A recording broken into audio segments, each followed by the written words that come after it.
नमस्कार, NNI 24 के news bulletin में आप सभी का स्वागत है। आइए देखते हैं आज की कुछ खास खबरें। जश्न आज़ादी की 78वीं सालगिरह मुल्क भर में बड़ी ही धूमधाम के साथ मनाई गई। इसी क्रम में बहराइच में भी जश्न आज़ादी की मुख्तलिफ प्रोग्राम मुनक्किद किए गए। इस मौके पर जहां सरकारी और गैर सरकारी इमारतों पर कौमी परचम तिरंगा फहराया गया, वहीं मुल्क की आज़ादी के लिए अपनी कुर्बानियां पेश करने वाले जांबाजों को भी याद कर उनको खराजे अकीदत पेश किया गया है। इसी मौके पर एक ख़ास प्रोग्राम ज़िले के आलम दीनों की जानिब से शहर के शाही घंटाघर पार्क में जश्न आज़ादी में उलमाओ इकराम और मुसलमानों की मुजाहिदाना किरदार पर 2 रोज़ा सेमिनार के तौर पर मुनक्किद किया गया, जिसमें मेहमान खुसूसी के तौर पर शामिल बिहार के मशहूर आलम दीन मौलाना अब्दुल्ला सालिम कमर व दीगर आलिम दीनों ने जंग आज़ादी में मुसलमानों की कुर्बानियों को अपने अंदाज में पेश करते हुए इस मौजू पर रोशनी डाली।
जिन्होंने अपने कलम के जरिए से अंग्रेज के खून के गर्मी को ठंडा किया।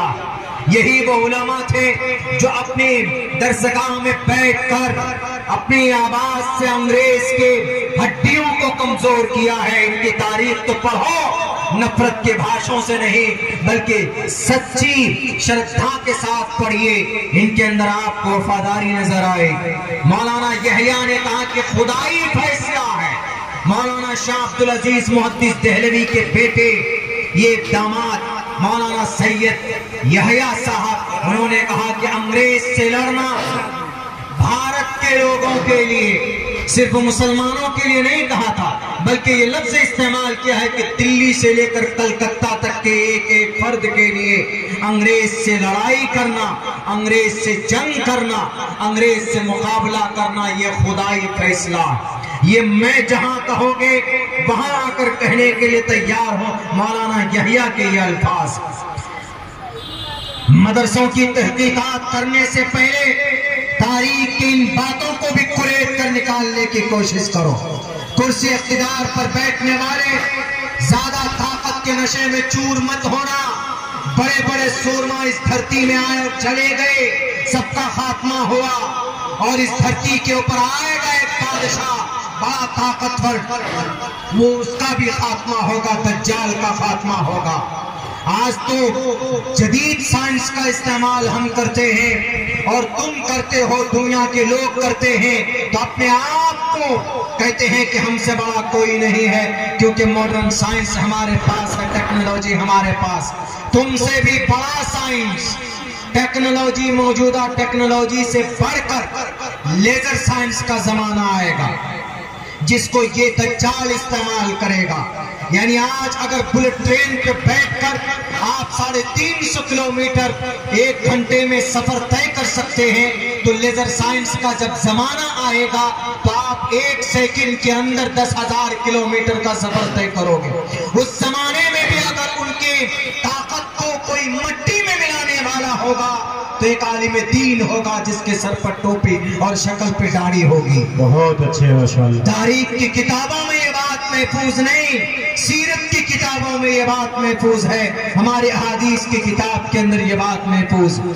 इसीलिए हिस्ट्री को बदलने वाले और शक की निगाह से देखने वाले, ये जो दिन आप हमारे इस मुल्क हिंदुस्तान को मिला, तिरंगा हम लहराते हैं, आज एक सवाल भी बहुत ज्यादा घूम रहा है चारों तरफ कि बताइए कि तिरंगा को किसने डिजाइन किया। इस तिरंगा को डिजाइन करने वाली एक ईमान वाली खातून थी जो मुशर्रा थी, मतलब बुर्के में रहती थी, नकाब में रहती थी, Suraiya Taiba. She is belong to Hyderabad. ये तारीख है 1799 में देश का शेर शहीद हुआ। मैं पिछले साल भी बता चुका हूं वो कितने बड़े उलमा से मोहब्बत करने वाले थे, उसके साथ साथ इस मुल्क से मोहब्बत करने वाले।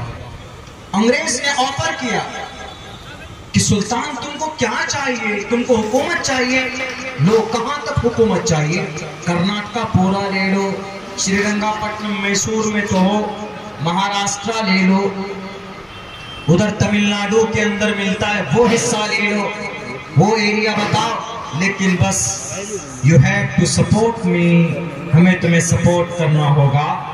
नवाब साहब दक्षिण में उन्होंने भी कहा कि सुल्तान क्यों लड़ाई कर रहे हो, एक मर्तबा समर्थन दे दो, लेकिन उन्होंने कहा कि नहीं हम लड़ेंगे। मराठा सेनाओं ने आकर के कहा कि टीपू सुल्तान अंग्रेज के साथ हो जाओ।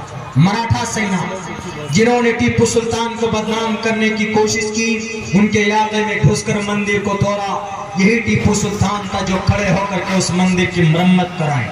कहा कि नहीं मैं राजा हूं और मेरे हिंदू भाइयों के अकीदे के हिसाब से, उनके आस्था के हिसाब से मंदिर उनकी पवित्र स्थल है, तो इसीलिए मैं बादशाह होने के नाते मेरी जिम्मेदारी बनती है कि भाई मैं उनकी मदद करूं। टीपू सुल्तान ने खड़े होकर के कहा कि इस मंदिर की मरम्मत की जाए। टीपू सुल्तान पर खामखा की बातें और इल्जाम लगाते, उनकी शक्लें और तस्वीरें बिगाड़ते। उन्होंने ये कहा कि मराठा सेना से ये कहा, याद रखो मराठा सेना, मैं कभी भी शत्रु के खिलाफ बैठने वाला नहीं, शत्रु के खिलाफ लड़ना हमारा फरीजा है। याद करो उस वक्त को जब महाभारत के मैदान में श्री कृष्ण जी ने यही कहा था, अर्जुन को कहा था कि नहीं कहा था, कुतस्तवा कश्मलिदम विश्वे समुपस्थितम अनार्य जुष्टम कीर्ति कर्म जुड़ा। श्रीमद् भगवत गीता पहले अध्याय का 40वां श्लोक और श्रीमद् भगवत गीता दूसरे अध्याय का पहला श्लोक, यानी पहले अध्याय का सबसे आखिरी श्लोक मंत्रा और दूसरे अध्याय की शुरुआत के जो मंत्र हैं वो इसी टॉपिक के ऊपर है। श्री कृष्ण जी ने श्री अर्जुन को कहा, हे अर्जुन, शुद्रो हृदय दौर्बल्यम कुतस्तवा कश्मलिदम विस्मे समुपस्थितम स्वर्गम कीर्ति कर्म जुनाहा। तुम शत्रु के खिलाफ नहीं लड़ रहे, क्यों बैठ गए हो? अगर शत्रु तुम्हारे सामने में आए तो उनका मुकाबला करो, अगर दुश्मन तुम्हारे सामने में आए तो उनका मुकाबला करो। दुश्मन का कोई धर्म नहीं होता, दुश्मन का कोई अकीदा नहीं होता। दुश्मन अगर नुकसान पहुंचाने पर आए वो न हिंदू होता है न मुसलमान होता है, शत्रु शत्रु होता। कोई आतंकवाद कोई धर्म लेकर नहीं आता, अगर वो इंसानों की जान की कीमत उसके, उनकी अहमियत उसके अंदर नहीं है तो फिर वो इंसान नहीं है, इंसानियत उसके अंदर नहीं, बल्कि उनका मुकाबला करो। ये कौन कह रहा है? ये श्री अर्जुन को श्री कृष्ण जी कह रहे हैं। श्री कृष्ण जी का मतलब